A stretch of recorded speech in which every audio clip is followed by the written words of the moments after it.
Fazer uma trilha para observar a natureza, ouvindo o assobiar do vento e os passarinhos cantando, é algo incrível.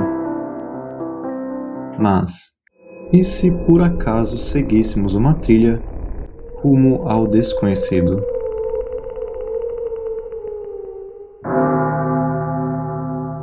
Esse é um dos mistérios que mais me deixou intrigado.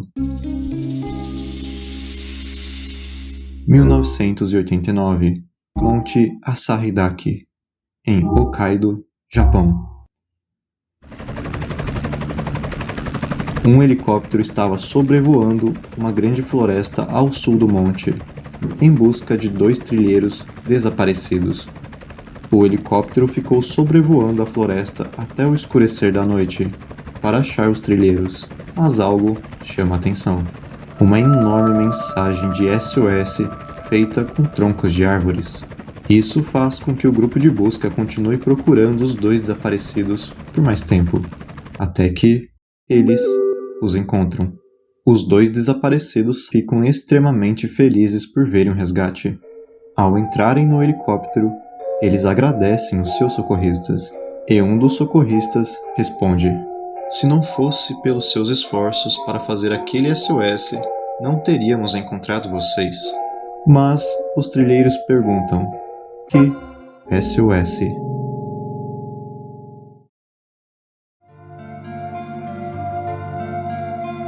O Monte Asahi-dake é um dos montes mais visitados do Japão. E não é de se duvidar, é um lugar lindo. A montanha tem uma paisagem com várias rochas vulcânicas e sua trilha com uma vista incrível e calma. É uma estética única, então logo, frequentemente há turistas indo ao local em todas as épocas do ano. O que era estranho é que o SOS estava a 4,2 km de distância ao sul do topo do monte, sendo uma descida muito maior do que a trilha principal e na direção oposta. Além de ser uma descida totalmente irregular, íngreme e com florestas densas. O SOS ainda estava após um riacho no fim do monte, o que torna a existência desse SOS muito mais estranha.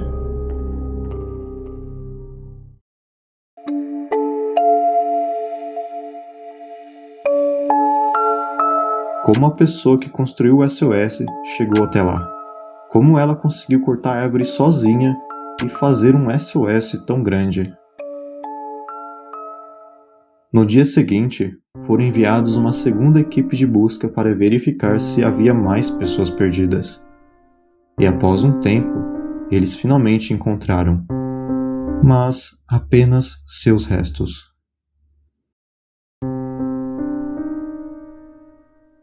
Estava próximo ao SOS. Ossos espalhados cheios de marcas de mordidas de animais. Eles também examinaram o SOS.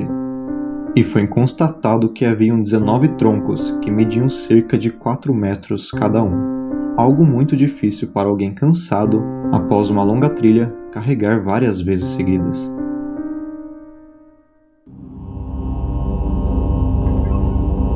E próximo aos ossos estava uma mochila velha, e dentro dela havia um gravador de fita cassete, 4 fitas cassete, uma pasta de dente, sabonete e uma toalha. Então é de se constatar que a mochila e os ossos pertencem à mesma pessoa, mas tem uma questão. Como uma pessoa com energia suficiente para chegar até aquele lugar, cortar 19 troncos e montar um SOS, ainda se deixaria morrer na floresta no mesmo local?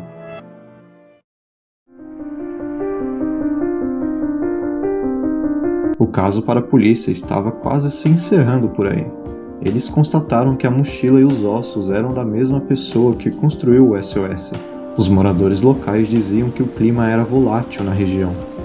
Então constataram que a pessoa havia se perdido por conta de uma tempestade. Foi para aquele local e aguardou ajuda até o fim de sua vida. Os ossos foram levados para análise e foi constatado que os ossos eram de uma mulher com sangue do tipo O, com 1,60 m e deveria ter entre 20 e 40 anos. Também foi constatado que ela teve uma fratura antes de falecer, e deveria ter ido a óbito entre 1 a 3 anos antes, e nada mais.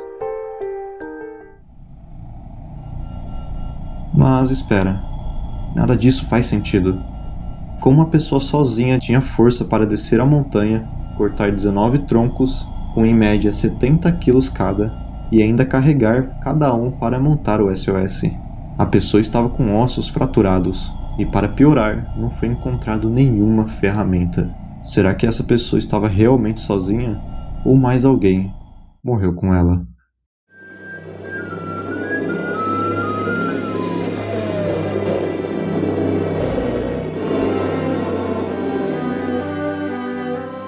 Em todo caso, ainda falta a análise das fitas cassetes.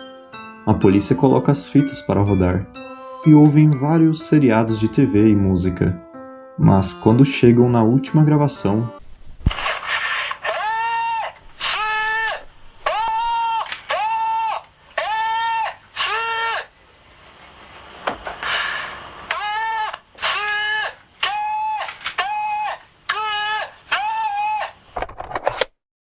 era um homem.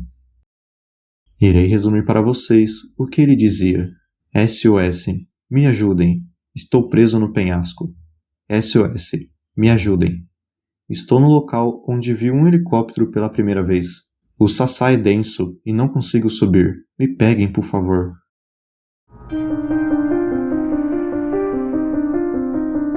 O sassá que ele dizia se refere a um bambu comum no Japão. E essa pessoa estava em um lugar íngreme e não dava para subir por conta do bambu. O mais estranho é que na gravação esse homem parecia estar sozinho. Ele não dizia, nos ajude, estamos presos aqui. Ele dizia, me ajude, estou preso aqui. Mas então como a gravação de um homem estava próximo aos ossos de uma mulher, sendo que não se conheciam?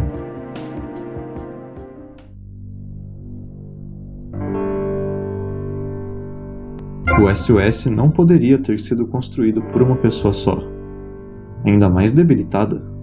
Um repórter japonês, Koyo Aburatani, intrigado com a conclusão simplista da polícia, resolve investigar o caso por conta própria. Ele foi ao local do SOS e o que ele achou foi surpreendente. Em um local próximo às árvores, ele notou que havia algo soterrado. Então ele escavou. Ele encontrou 2 câmeras, um caderno e algo que mudaria toda a investigação. Uma carteira de motorista. O nome que estava presente no cartão era Kenji Iwamura. E ele era um cidadão comum do sul do Japão.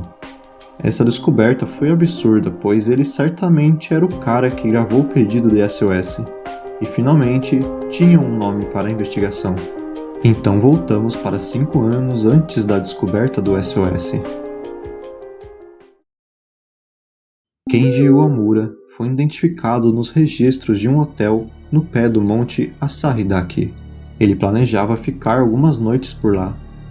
Ao perguntar ao atendente, ele conta que Kenji, com muita coragem, decide ir caminhar no monte, mesmo com avisos que ocorreria uma tempestade na região. Então ele embarca no que talvez seja seu último passeio.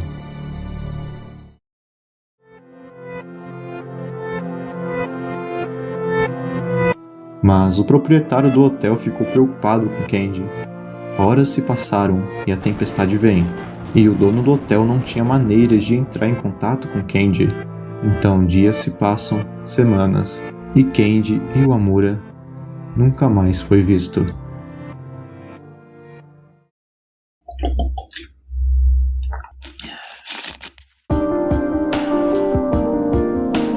Com a descoberta de Kenji, a polícia acreditou ter resolvido o caso. Mas e os ossos da mulher?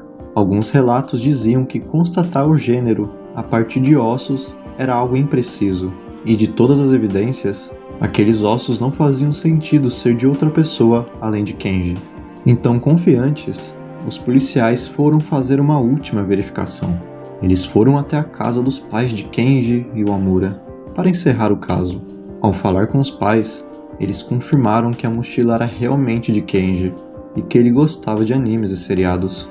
E por último, mostram a última gravação do seu filho vivo. Mas essa não era a voz de Kenji.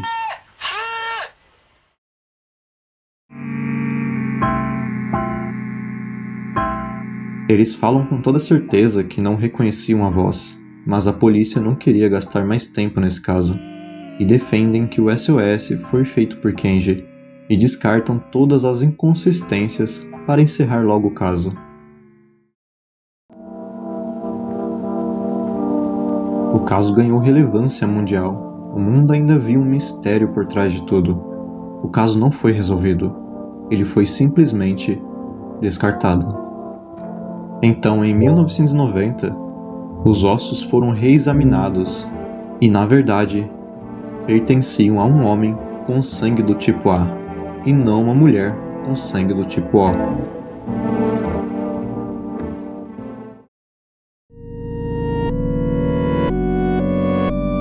Por que uma inconsistência tão grande? De quem era a voz das fitas de Kenji? Como árvores grandes foram cortadas e colocadas como sinal de SOS por apenas uma pessoa?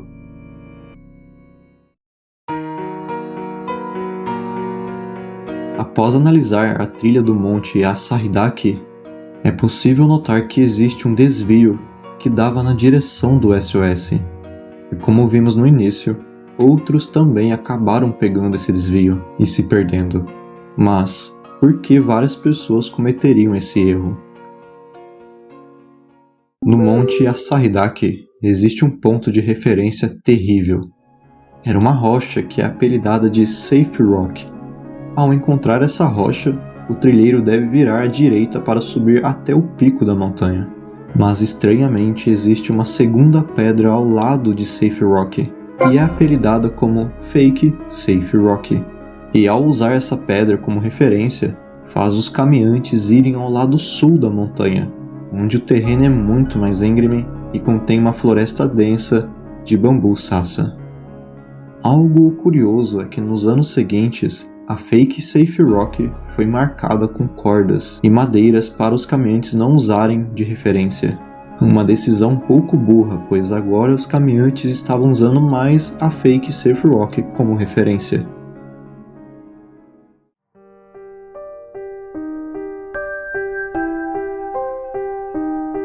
Tudo já parece confuso. Agora pense como seria se você estivesse lá, cansado e sozinho na natureza.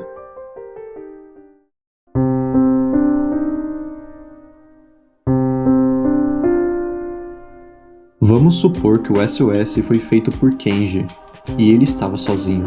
Ele saiu do hotel de onde estava, pensando em caminhar rápido para voltar antes da tempestade. Ele segue a trilha e encontra a Fake Safe Rock, então acaba indo para a direção errada. Ele segue o caminho e encontra muita dificuldade. Sem estar perto do topo e muito longe para voltar, ele continua seguindo o mesmo caminho. A noite chega, e a tempestade também. E já desesperado, ele começa a gritar por ajuda, e em algum momento ele cai e acaba fraturando 2 ossos. Com dor, ele continua, mesmo que descendo mais ainda. Ele atravessa o riacho e chega no local onde encontraria seu fim. Com as últimas forças restantes, ele constrói o sinal de SOS. Parece uma boa teoria, até analisarmos os pequenos detalhes. Mesmo supondo que Kenji carregasse várias ferramentas, para construir um aviso de SOS desse tamanho exigiria um grande esforço. Como que alguém desesperado, cansado e com ossos fraturados iria construir um aviso de SOS desse tamanho? Especialistas especularam que uma pessoa saudável levaria até 2 dias para terminar. Mas não foi encontrado nenhum machado, e Kenji não tinha motivos para levar um em sua caminhada. Então não tem como Kenji ter construído esse aviso de SOS sozinho, e talvez ele não foi o único que morreu ali.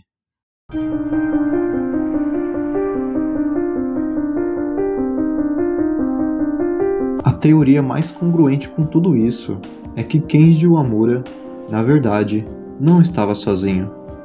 Ele encontrou com outro trilheiro no meio do caminho, e os dois seguiram juntos, cometendo os mesmos erros, mas apenas Kenji se machucando.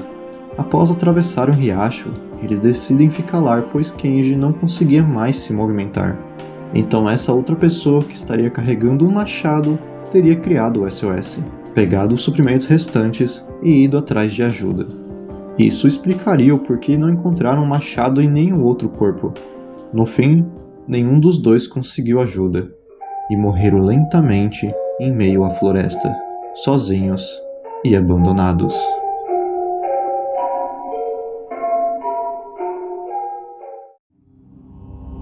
Outra teoria mais obscura sugere que, na verdade, os dois nunca se encontraram. Kenji e a outra pessoa estavam presentes no mesmo local, mas em tempos totalmente diferentes, e um deles construiu o pedido de SOS.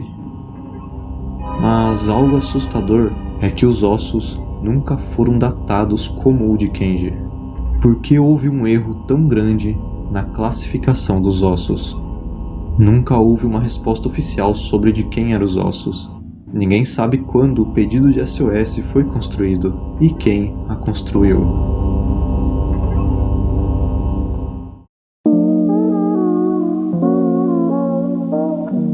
Obrigado por assistir e por se inscrever.